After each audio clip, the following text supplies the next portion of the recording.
Video games today look almost as real as the actual world we live and breathe in.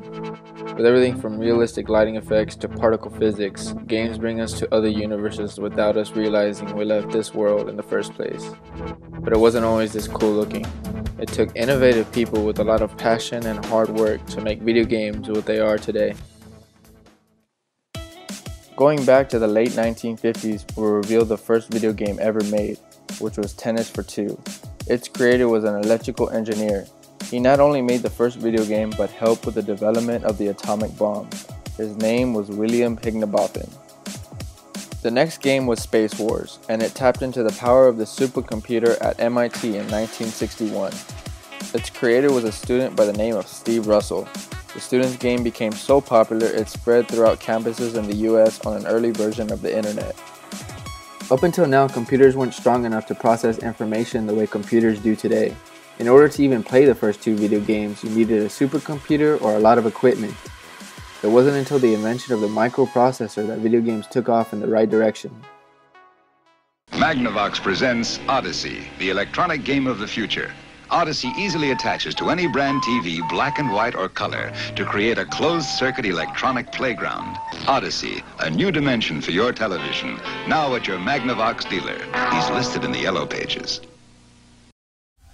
The first video game systems to take advantage of the microprocessor was the arcade version of Pong and the first home console, the Magnavox Odyssey.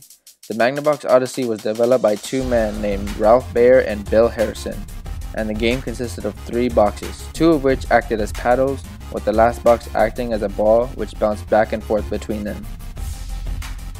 Pong, which was developed by a man named Nolan Bushnell, took it a couple of steps further by adding sound, a scoreboard, and last but not least, adding speed and momentum to the ball as it was hit from corner to corner.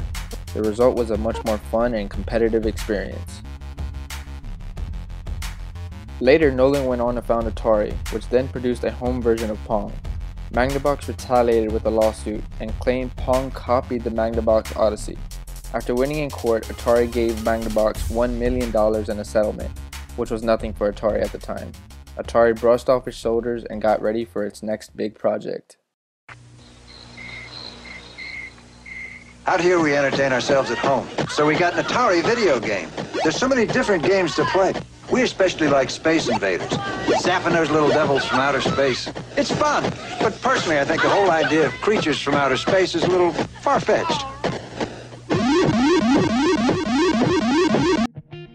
Atari went on to making another console, only this time the video game system wasn't restricted to one game like how the home version of Pong was. In 1977, the company released the Atari 2600. The 2600 was the first console to have interchangeable game cartridges. Now people at home could have multiple games to play with just one box. Games like Asteroids, Tank, Space Invaders, and Boxer made the 2600 a popular hit among consumers. It didn't take long for other consoles to get into the video game industry. Soon, ColecoVision and Intellivision gave Atari its fair share of competition, which resulted in the first console war. Here's an easy question for you. Which of these games is the closest thing to the real thing? A, Intellivision Major League Baseball. B, Atari Baseball. Here they are again, close up. A, Intellivision. B, Atari. If you thought A, Intellivision, you're absolutely correct. You see, I told you this question was easy. Intellivision kept bombarding the Atari 2600 with commercials that compared the two systems' graphics. It hurt Atari, but at the cost of $150 compared to the Intellivision's $300 price tag, Atari stuck in there. However, one thing both Atari and Intellivision didn't have that ColecoVision did was a new and portable way to play video games. Portable video games were introduced in 1978. One of the most popular pocket handhelds was ColecoVision's head-to-head electronic football. Intellivision tried to imitate the popular game, but it wasn't very successful. It seemed everything was going well for video games. Sales were at an all-time high and companies involved got their slice of income. This golden age of video gaming was about to change, however. In 1983, there was dozens of video game developers flooding the market with games that weren't that good. Quantity overcame quality, and eventually consumers were drawn off by horrible games like E.T. and the Atari version of Pac-Man. It wasn't until everyone gave up on video games that a Japanese company called Nintendo decided to step it up and preserve gaming at home with the Nintendo video game system. An American company wouldn't produce a home console system until the Xbox was released by Microsoft in 2001. But that didn't stop the video game innovation in America. The home computer soon made it possible to not only play games, but it gave people the opportunity to develop video games in their own home. Looking for a powerful home computer? This is the one. Texas Instruments home computer. With 16K memory, it can take you a long way. The first video games were text-based. Basically, they worked by giving simple commands like walk left or pick up the key in order to get from the beginning of your adventure to the end. There was one problem though. The games had no visual aid or sound. There was one couple that worked together to set the bar of computer video game development, however. Ken and Roberta Williams.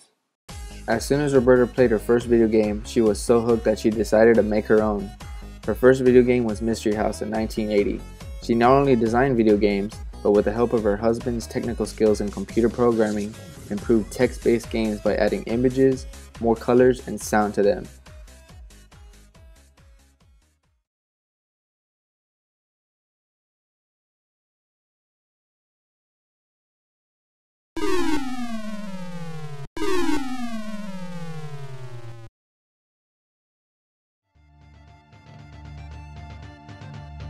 Video games from here on out just kept on getting better and better. Soon you could play games with people across the world with the internet.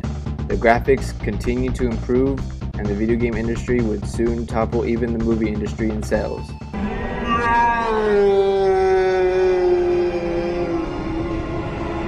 It took the minds of a lot of creative people and technological advances, but the end result was a beautiful, interactive world.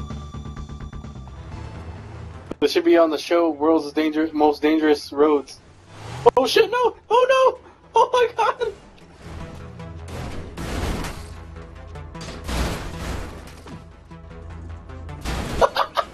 Oh my god!